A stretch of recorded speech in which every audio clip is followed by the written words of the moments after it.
All right, we are back. Starting to get cold here in Chicago. Very sad news. I think we're getting in the 30s some of the days here, but excited to talk. What that means is that NFCA is coming up.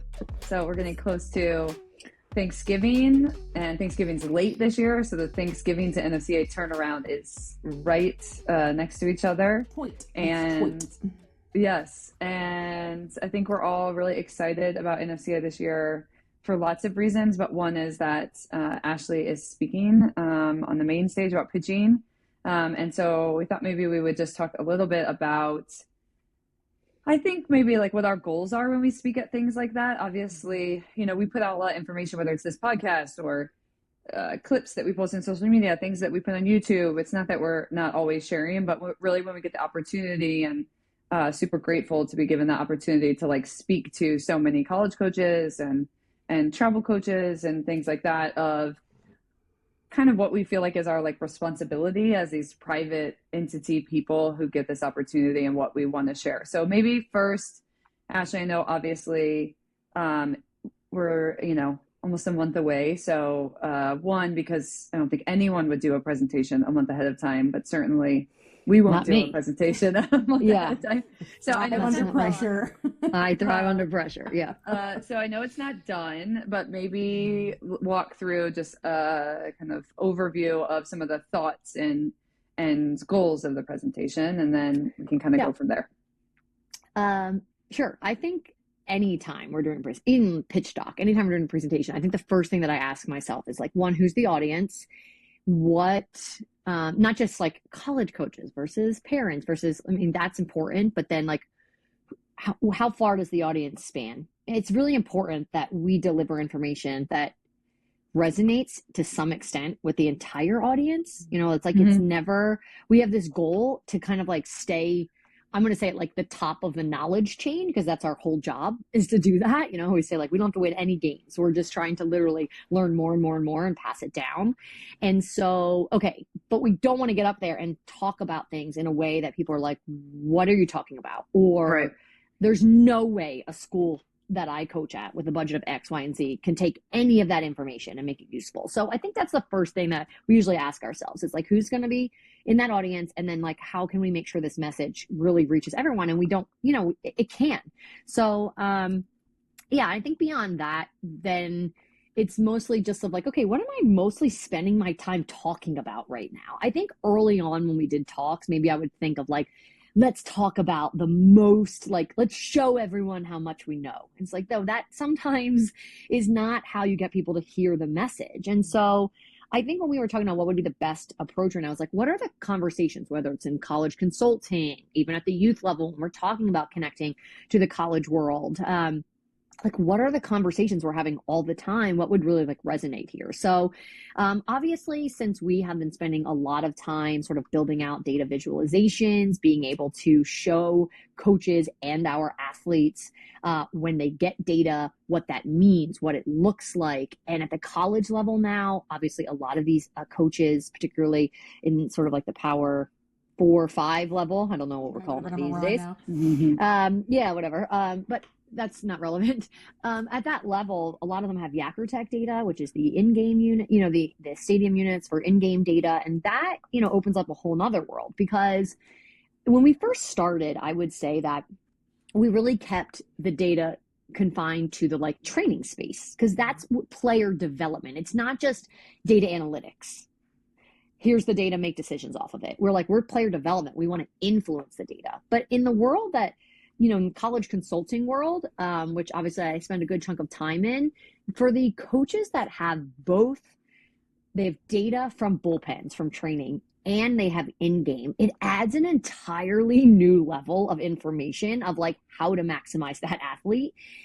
We're seeing things, I'm going to give some examples. We're seeing things like, at its simplest version, okay, this athlete was not successful in this game. Why? Oh, she lost a little bit of this. This pitch didn't have as much horizontal break.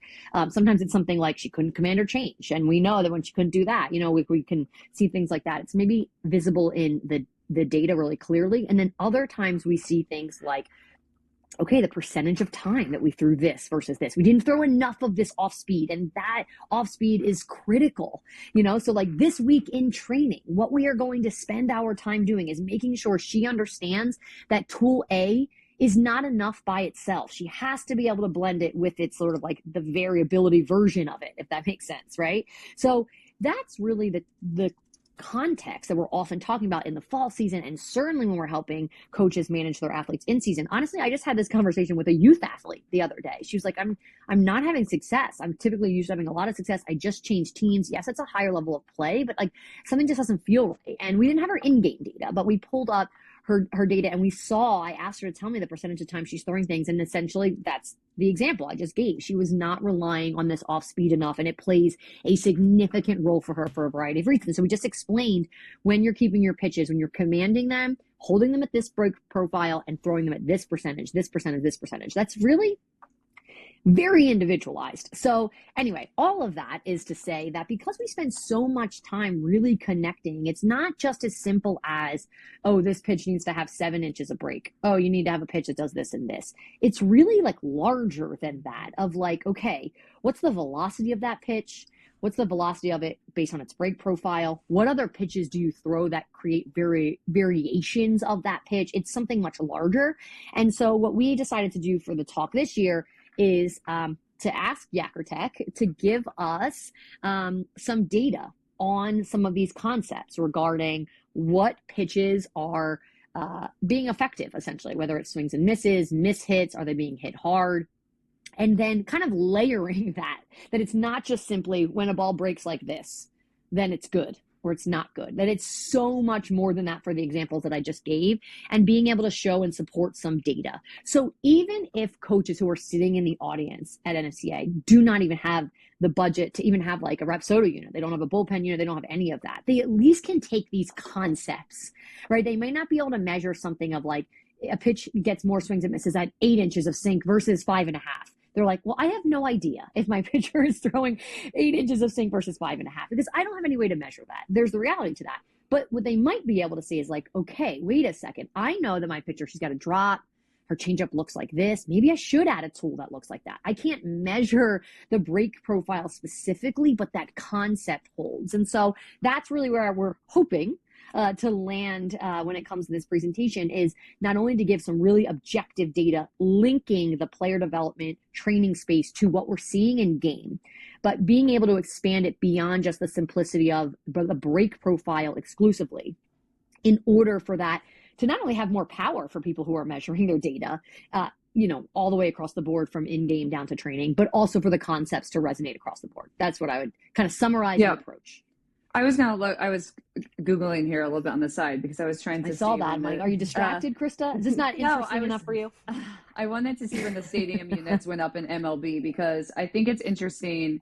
There was this sort of evolution in MLB that first started just with like data analytic type things, which were not based off of performance numbers from a standpoint of like, what is the ball doing, that type of thing. It was based off of on base percentage and steal percentage and the stats that we could get just from what was happening in the game. And so you had people crunching like, okay, I want a person who gets this many walks. This adds X runs. Or I need people who can hit doubles, because if someone ends up on second base, it's this much more likely for people to score. And a lot of the early MLB changes were just based off that at first. And I think there were some people, although not many, in softball who were doing similar types things. Like I go to a Mike Lateef who was like, before I even get into what my goals are hitting, I can look at the numbers and see that like, in order for us to score runs in softball, which obviously we care about, we need to get extra base hits. And so that clearly should be my goal at this mid-major level, is to have hitters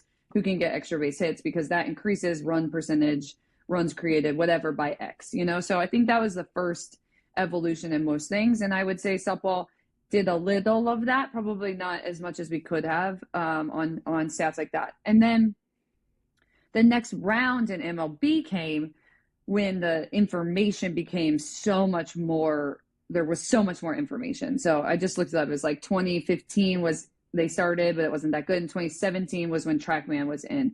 And all of a sudden now it's like, okay, I can literally see why and what is happening at a much deeper level. That's also when StatCast came out, and so that information became public. And so now you had all of these private entities who could say, like, let's see what is good. And that really, really evolved how player development was done, because people weren't just like, I don't know, I'm just trying to throw harder. It was super specific to, like, at this level and these things, what are you trying to do to have success at whatever? And so asterisk, Krista, that level of information really was the inspiration for S2, now OGX. That 2017, we were like, look at what's going on over there. Like, why can't we do this? Right. Yeah. Totally. And so we wanted to see, like, and that was probably the first question we asked, is like, what does a good hitter look like? What does a good pitcher look like? What are these things? You know, I think one of the things we used to say a lot there is like, why don't more pitchers throw 70? How could it be that only 2 people can throw 70? I think we're already starting to see that evolve. And so there's been a lot of change like that. And so I think one of the things, you know, to that topic is that if we're going to get a stage like that, we're not going to go up and share the same information people already have. Like, it's just not in our nature. And so when we're asking, like, what are the things we're talking about and that most people just do not have readily available to them, the main answer is in-game data. And for 2 reasons. One, there's no StatCast. It's not public. It's not out there for people to just go rooting through. And then, of course, the price point limits who all has it in the first place and what that looks like. And so I think we have seen a lot of that data just because we work with a lot of the schools that have the stadium, and Yakertech is pulling a bunch of it. It will be aggregated. We're obviously not going to be like, this is what, Carla Pickens does. We're not going to be pointing out certain people. So it'll be aggregated to start to understand just what is successful at different levels. But it's really exciting, I think, to get that information out there, because our whole goal is don't guess. Like, don't guess for a variety of reasons. Don't guess how to get better. Don't guess what you need to get better. Don't guess what is going on that your pitcher isn't having the success she needs. Ultimately, the hitter too. I think we named it something like missing barrels. And so me as a hitting person is like, what am I facing to be able to do that? We were just talking yesterday in the baseball world of, like, basically every 2-3 years, the pitches that the pitchers throw change. Yeah. Because it takes a cycle or 2, and then the hitters are like, okay, we got this. And then they have to change, and they keep mixing what they're throwing. And you're going to see the same thing, and already are probably to some degree seeing the same thing in softball. And so you're always trying to figure those things out. So I think it's really important for player development and obviously winning games. But what we care about is, how do we maximize the players to the best of their ability for this information to be out there? So as you're saying, yes, maybe you don't have access to all of this, but let's not know why a kid can't play at a certain level, or let's not know why a kid is not having success. Let's try to put as much of that information out there of, like, when we're watching things on TV, let's don't say like, oh, velo doesn't matter, or velo only matters, or what. Let's not say just these blanket statements. Let's really understand velo matters to what degree, break matters to what degree, when do those things intersect and in what way, what are the outcomes we see as a result of that? Like, what does that all look like? And the benefit of Yakertech is that we have that in a wide enough sample size that it means something at the highest level of the game. And so I think being able to put that out there really matters. And what you do with it as a coach is, that's who you recruit. You start talking about pitching in the right way. You start saying all the things that you should see. You start seeing pitchers have more success, do things we didn't know that they could do, throw harder than they've thrown before, because then you get these player development people with the right mindset of, what is our ultimate goal here, instead of just arbitrarily telling a kid they're good or not, based off of nothing, which is ultimately what we want to do. So I am like, this is probably the most excited topic I think that we presented at something like this, that I feel. This is like if you go down sick, I'm ready. I'm going. Yeah, I'm going. Because I think last year, by the way, I had a stomach bug during NFCA. Yes. Hopefully you don't get the stomach bug this year. Yeah. But I think just because, yes, it was exciting a couple of years ago when we talked about plyos, and it's always exciting when we share how we do the training we do and how we make the change we do. And I think all of that was, we've done biomechanics talks. That was exciting. It's the first time people looked at pitching that way. There's so many things that we do, but we've been talking about in-game data for a while. And I just think it's not out there. We know other people aren't presenting it. Trisha Ford is not going to go up there and be like, hey, let me tell you all of Texas A&M's pitchers' stats, or like ball flight, as she shouldn't. She needs a competitive edge. And so I think I really feel like, we're so grateful for the opportunity to be able to speak at these places. And I think one of the ways we give back is we aren't college coaches. And so we don't have anything to hide. We don't have any reason to not share these things. And so it gives us such a good platform to educate college coaches and to share things that maybe they wouldn't want to share with each other necessarily, or they wouldn't want to go up there and do. So I'm really excited about it. I think it's going to be pretty incredible. And I hope a lot of people go. I would say the other thing I would say is like hitting coaches, you should probably go to. I can't remember. Yeah.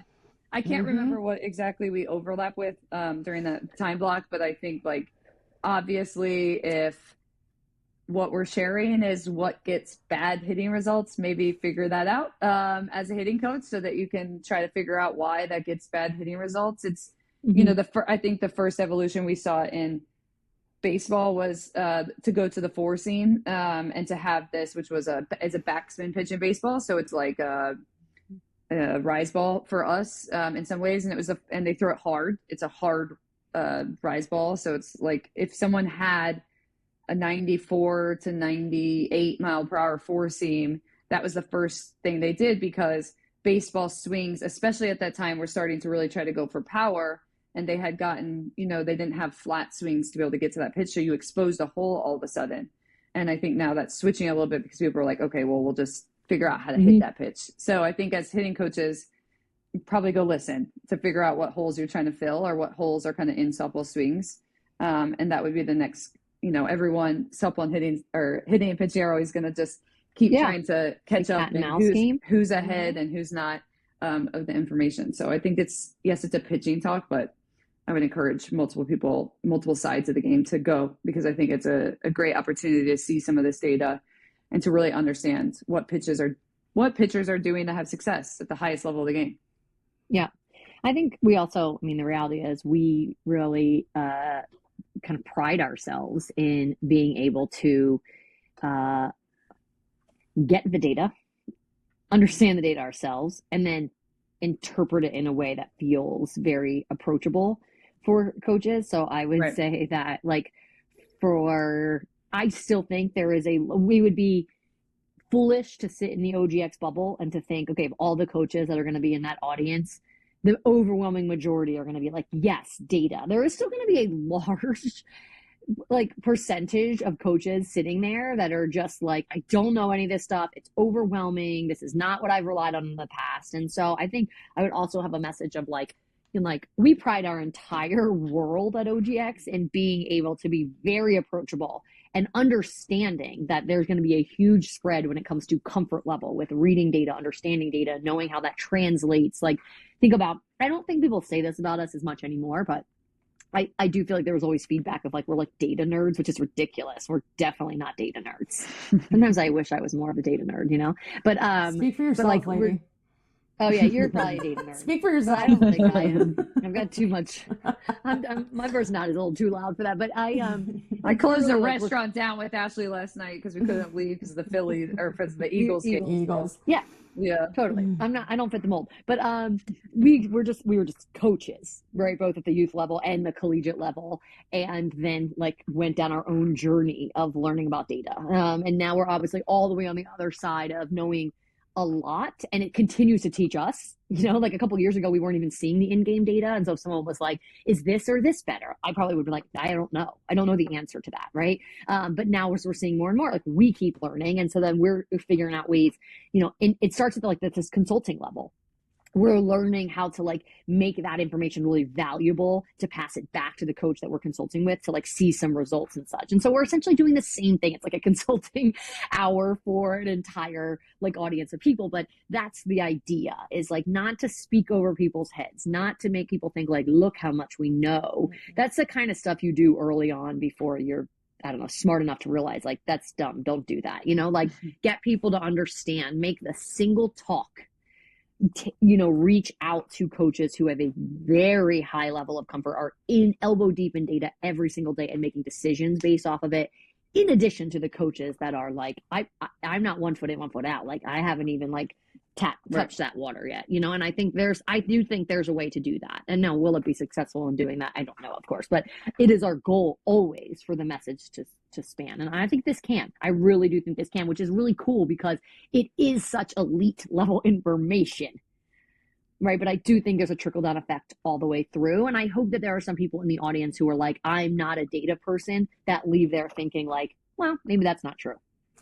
Right. I was just going to jump in because what I'm listening to you talk, I'm thinking of those coaches in the audience that there will be some that are resistant to this, that they are going to sit in the talk because maybe the external pressures of seeing it and other coaches and whatever make them feel like I at least need to like be present here in this. But what I would say to those coaches, and I've had some of these conversations with some consulting calls recently of, you already do this to a certain extent. Like when you think of, I always think of the data analytics side and kind of what you were describing initially, Krista, is like, you're trying to understand what your past probability was, right? So that if we did X, Y, and Z, what was our probability of winning? What was our probability of scoring runs? What was our probability of swings and misses? You're talking about essentially what was your chance at things.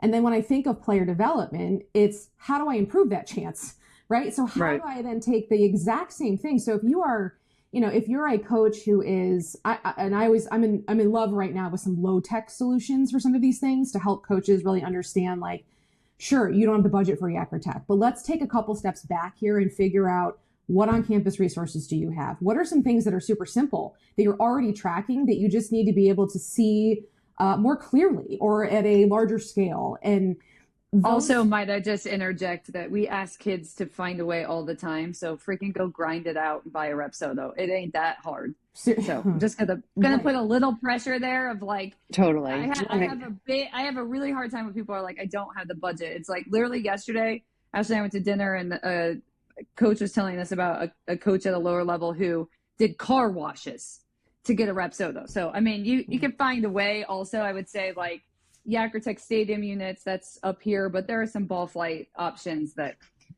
are approachable and you can reach. So not to sidetrack you, Laura. So right, and wait, Laura, pause and don't forget where you're at, because I want to add one other thing to that. Is because easier said than done. Totally. Okay, but I think what's important to understand is that like I hope that it is clear. Like I thought this at Pitch Doc, that it is clear that when you are watching what other coaches, particularly like, not only forget your conference, but like even just like in your division, like what they have access to, that you see, like if I have access to none of that. Can you guys hear a phone ringing, by the way? Yeah, that's hilarious. I was actually just thinking, obviously you're at your in-laws. Funny. Because I know my in-laws today. Landline. I mean, I haven't heard a landline ring and no, I felt like the fire alarm going off, like it just like made me nervous. I actually and I'm looking around like scared. That is funny. It's just a phone, Ash. Also, I just haven't heard a phone ringing because everyone's phones are just on That's so vibrate. good. I'm like, I wonder if I can hear that. This is definitely worth asking. Okay. Anyway, what the hell are we even talking about? Okay, so but I am hoping people can watch this and be like, if this is what coaches in my same division who maybe I don't meet up with them until maybe my team makes postseason, but like this is what they have access to and I have nothing.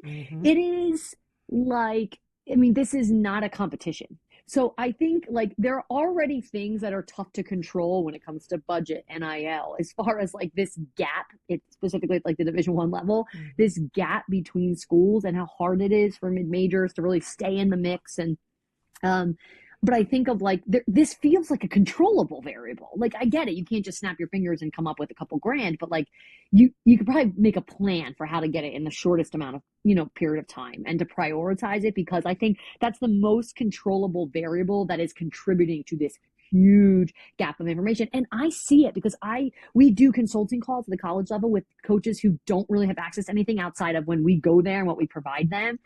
And then sometimes those calls are like back to back with schools that have everything. I'm like, it's unbelievable that they are trying to compete for the same thing this year. It's just not even a question, So I hope that becomes pretty visible as well. It's like, you can't do it. You can't stay in the game. You can't stay relevant. You can't be great if you don't have any information. You may not be able to tap into the level that they have, but you can't have nothing. You know, or you I better think that's be really important. really, really, really good at recruiting. Mm-hmm.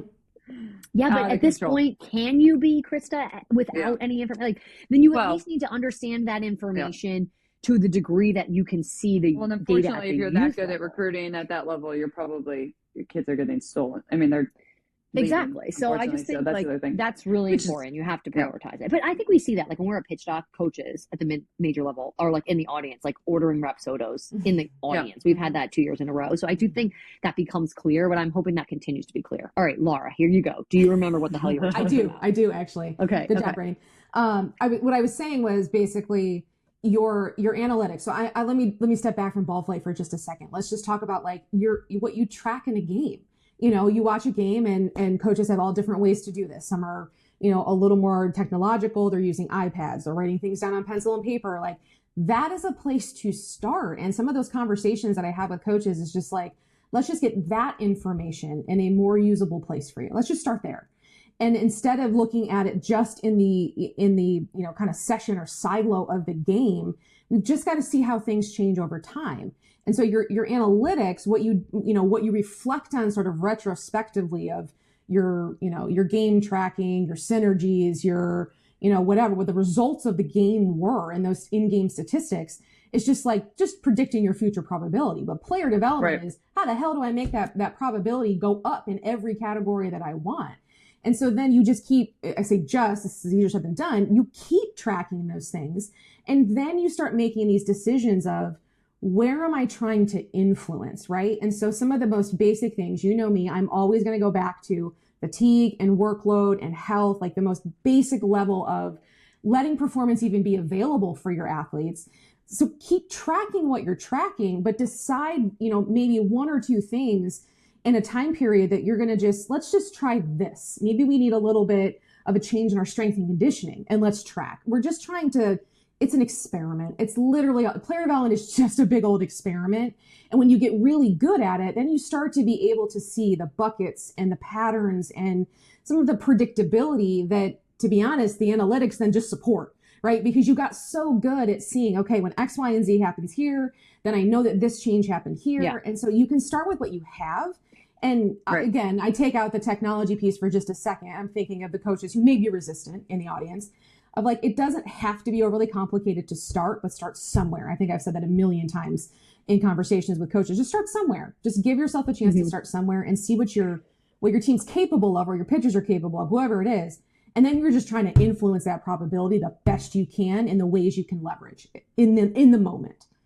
Well, Laura, on those lines, like long charting in the dugouts forever, long before Yacker Tech. But then what do you do with that? You know, and I think one of the things, and what are you charting? Like at least this can really narrow down. Like, wait a second, we don't chart whether or not this or this. Do we understand the percentage of times you're doing this and this? Like I think, you know, you might not be. Well, and you might you chart realize, pitches, but then you never do anything. Look at them. You never aggregate them. What percentage do you throw? What was the pitch that got hit? What was the location that got hit? Like, if you don't aggregate it, it doesn't really provide any inform. decision. Yeah, it doesn't inform you. You're looking at it in the moment. Yeah. But that's data. It's manual as hell. So would you rather turn on Yacker Tech and at the end print out the report and just look at that shit at the end? Like, yeah, of course, right? But like, you know, so like money buys you a lot of time, but you can still do a lot of time. You know what I mean? Like, that's the reality of it. However, if that's not in the cards, then you still can go. Like, I don't think any coaches are going to be there like, we don't chart anything. Like, that's data. You're literally collecting data. You're just doing it with a pencil and paper. You're doing it like one click at a time. It's manual as hell, but that's what you have access to. And you can take something like that and at least inform you. You could be like, all we have access to is X. It takes forever. But if we know exactly what like if we know, okay, based on that talk, for example, based on this data, let's track X, Y, Z. That really is going to inform us more so than the things we were charting last year. Great. That's something, right? And so I think that's data informed decision making, whether it's, you know, bullpen or, you know, in game, whether it's manual, whether it's, you know, high tech. Yeah. And I always say that. You go find your relevant majors on campus, like your computer science majors or your exercise science or your sports science majors, and you find an undergrad. You know what I mean? Like they're always. I think that some of my favorite conversations with the college coaches, especially, are tell me what you have on your campus. Sometimes I'll even Google. If I know I'm meeting with a coach and I know what campus they're on, I'll just go look at their school, be like, look, you got this program. You have a data analytics program that is a like master's level certificate. You got people hunting for real data. They want real data to work with. And so where I often find our conversation going is just helping them to make this bridge, this connection of, here's what I collect right now. Here's the version I collected in. How do I ask this person who has the skill set that I don't have? What am I asking them to do? How do I, and sometimes it's just like a structuring, literally a structuring of like, okay, you want to put velocity in this column. You want dates in this column. You want game result in this column.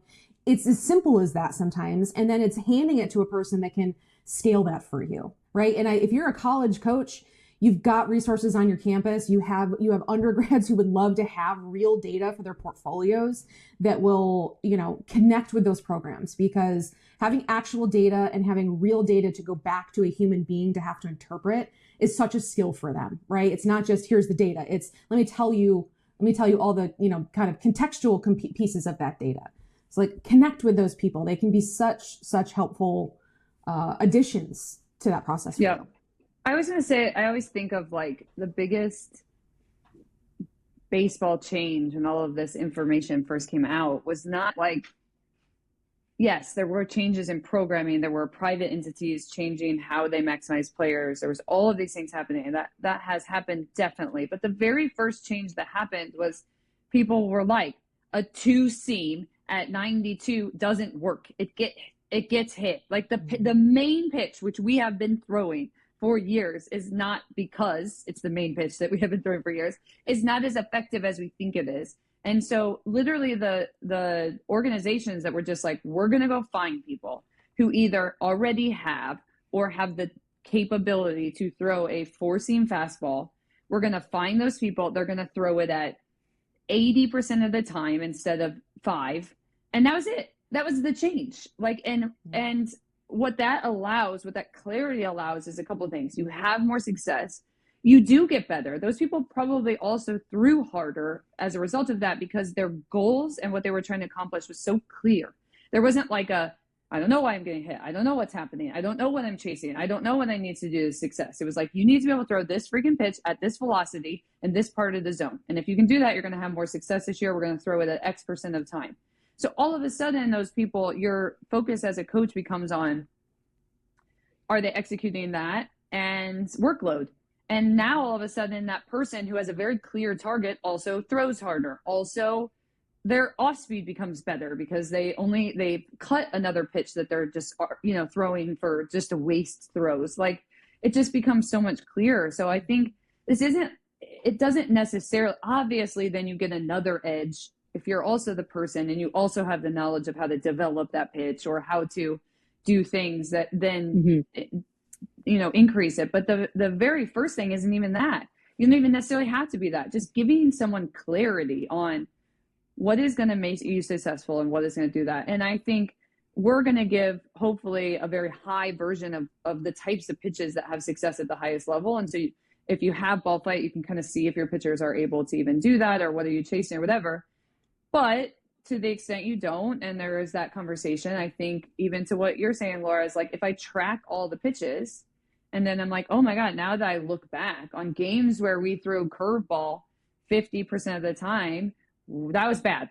Like, that wasn't a good thing. So what if I just lowered the percentage of time we use that pitch and ups? And actually, now that I look at it, when we threw her off speed, she got X% of swing and misses on that pitch. And so we should probably throw that pitch more, or whatever it is. You can start to just make sort of adjustments based off of that, but you have to have the data aggregated in a way that like that decision making becomes possible. When you were saying find your school, I was thinking like you could also go online and like Fiverr, I think that's how you say it, but totally. Like there's people out there that will just do hourly projects. Like, hey, turn this information. I think of Marissa's chart that she showed at Pitch Talk, like turn this information that I'm inputting, take this information and put it into some easily digestible Excel sheet that I can look at after. I mean, there are a million people that would, you could pay hourly, not that much, that would do that. In addition to obviously people on your campus that might want that as a project or whatever. So I think there's a lot of ways to do those things. And that's really all we're talking about, is make your decision-making process that much easier, whether it's what pitches you're throwing, when you're throwing them, what pitchers you're recruiting, why you're recruiting them, the staff makeup that you're going, where you're throwing in the zone, any of those things are going to give you an opportunity to not be sitting there like, I have too much, like, I don't know what I'm doing. And at the end of the day, it's not taking the coach element out of it. It's giving you some strengthening clarity it's strengthening on, okay, there's less things I have to think about because I have the inputs of all of that. There's less of that. Now I need to look at the fact that Sally looks like she's about to lose it out there. And I'm going to focus my energy on that instead of like, what pitch should I throw here? What should I do? What's going to work? What's not going to work? When should I switch? Like, you get rid of those things and you go with the analytics, and you really get to hone in on the what makes you a good coach, which is the connection with the person and making decisions, yes, based on your gut a little bit when it comes to, are we about to teeter off because this kid's about to lose it out there? Right, managing the human element of it. Yeah. I was thinking also what resonated with me, Krista, is when you said, that it's an extra edge when you have the skills to develop those tools. And I think the merging of these worlds are really, really important. Like, we, for a long time, have sat on the side of like develop the tools, because when data started becoming available, what was staring us all in the face as a pitching community is like, crap, pitchers actually don't have very good stuff.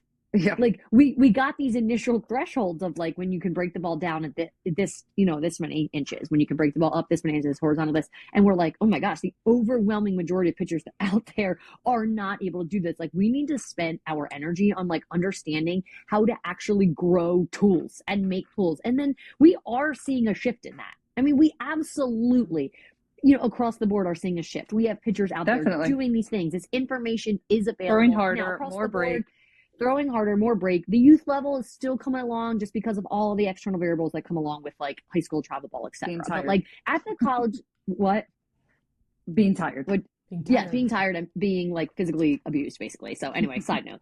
I don't know if I want to say that, but whatever. And so it's our podcast. You can say whatever the hell you want. But at the college level, we are seeing this. And so it's really important to like marry these two worlds, like leverage the tools you have to the max. Also, what we have seen, what is not a question for us anymore, is that during the duration of a season, the tools regress because of the demands of workload in our game. So know how to leverage them.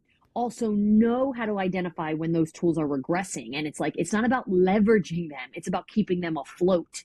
You can't leverage something that's getting worse, right? And so it's like, understand the balance between these two worlds. And I would say the consulting relationships were like the model, I feel like, is just like, they're doing an excellent job, is where we're walking in both worlds, where it is about understanding, leveraging what's available to you, but in the back end, trying to bring things along a little bit more, making sure things aren't falling off. This is where the like player development, training, bullpen world meets the in-game analytics. They have to go hand in hand. The best, case scenarios that they do go hand in hand. You don't abandon one for the other, is essentially, right? They do really connect. And I think that's really important to note as well.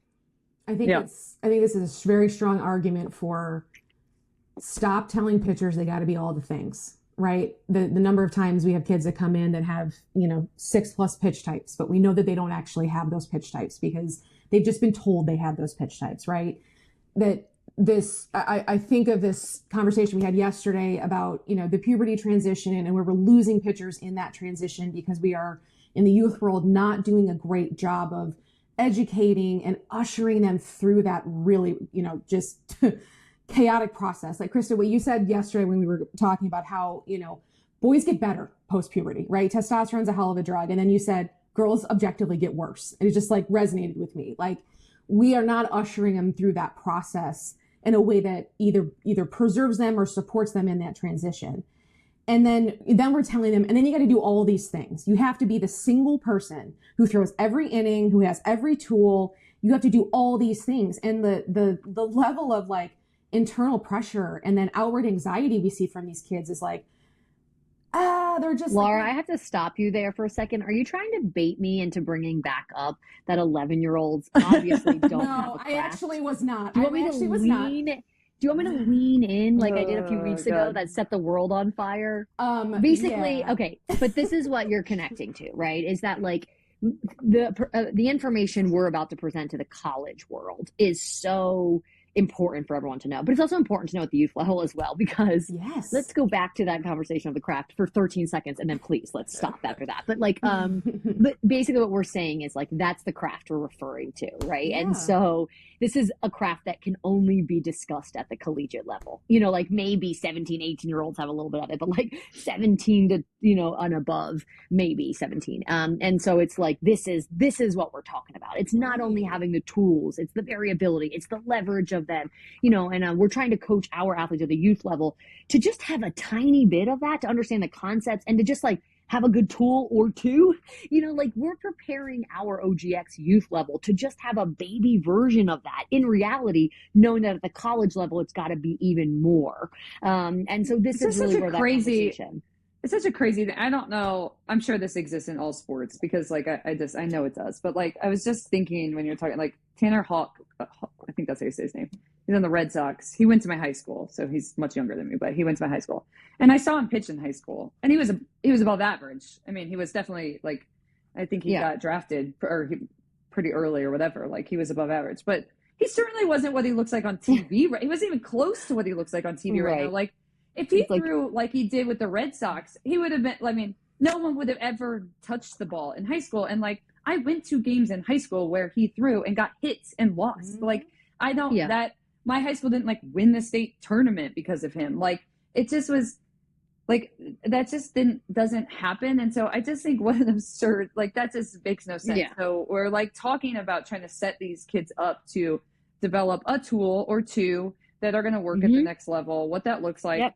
How does that process work? How do we do it? How do we get as many people as possible in that funnel to have the potential to be able to do that at our game so that our game can have as many pitchers as possible, that some opportunity for like, oh, I don't know, that kid has this, she might not just be a pitcher on my staff. She's also going to hit, but she's got this weird tool I can use every once in a while. Like where are all of these kids and how do we do that? And that's the goal. And it starts with, and I think just to like cycle back and then we'll probably stop for today, but I think it starts with knowing what works. And I think that we have made inferences about that. And I think we know through those inferences because we train a lot of the kids. We have so much data on thousands and thousands of pitchers at this point at every level. So like we know, but it's been an inference at this point. It's been, we see this data and that kid has success. We see this data and that kid has success. So what are all the variables? And this is the first time that it's like, it's not going to be an inference. It's a in-game data conclusions about what is working right now. And I think that is crucial to the conversation. You have to know what's working so that I don't go just misguided through my whole journey of like, I don't know what I'm going after. I'm trying to throw hard. I'm trying to do this. I'm trying to do that, where it's like, none of that. Like, here are the options you have to be successful at the level you say you want to go. Here are the options of right now in the current game, what works at that level. So you want to play you want to be in the World Series? Here's what had success at the World Series. Like these pitches at these velos with this break. It's not a question mark. And I think that's what is so powerful about it. It's probably not going to be that much like conclusion and things like that. And unfortunately, the data is not yet out there for us all to just kind of like dig through. But that is what is exciting about it. Is like the more information that's out there, the more that there are not question marks about things, the more you understand what good pitchers are doing, and you are a youth pitcher, the more you can be like, that doesn't seem right when someone tells you some random path to choose, you know?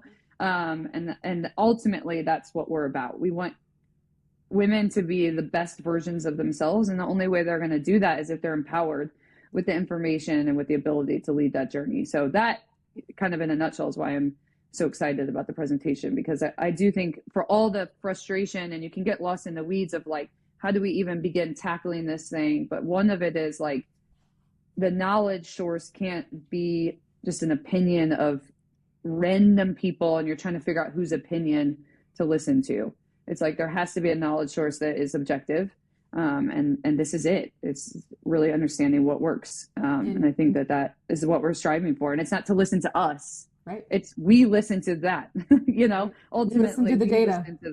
Right. We're the knowledge brokers. That's what our job is. We're the knowledge brokers of how to make this connect. And I think like the end result of that in my mind as a college coach is like, all right, then I'm going to be, from a recruiting standpoint, I'm looking for tools to complete my staff. And so I go back, I've said this a million times already, but I would go back to being really thoughtful about the programs or instructors I recruit from? Can they develop those tools? Can they develop the tool that I specifically need to complete the rest of my staff or to add to my staff? And to me, that's the shift that's coming in the pitching world, is that it's no longer going to be just, let me go find the kid that throws the hardest. It's going to be about actively seeking the tools that particular kid has. And does she even know she has those tools? And so if you have a standing relationship with travel ball organizations or instructors or whoever, and what they're providing you isn't that, they're making your job harder, in my mind, right? They're making your job harder. They're saying that this kid has everything, and that's probably not true. And so it's putting it on you, the college coach, to dig for what her tools are. Let's figure that out ahead of time, right? Let's make that match better ahead of time, and so that you know where that kid's going to fit into your staff. And that just makes everybody's lives a lot easier on the other side. Yeah. All right. Well, come listen at NFCA. I'm sure we'll talk about this more. We'll probably release some little snippets of it. I'll be like, I'm going to get up there and be the hype women and then be like, keep up. Here we go. And everyone can buckle up. And you want to come up there with me, Krista? 40 minutes? What do you get? 40 minutes? I don't know. And then you can come to our booth and chat with us and entertain us for all the time that we'll be over there. So, alrighty. Well, until next week, hope everyone is hanging on as we get closer to the holidays, and then we'll see everyone next week.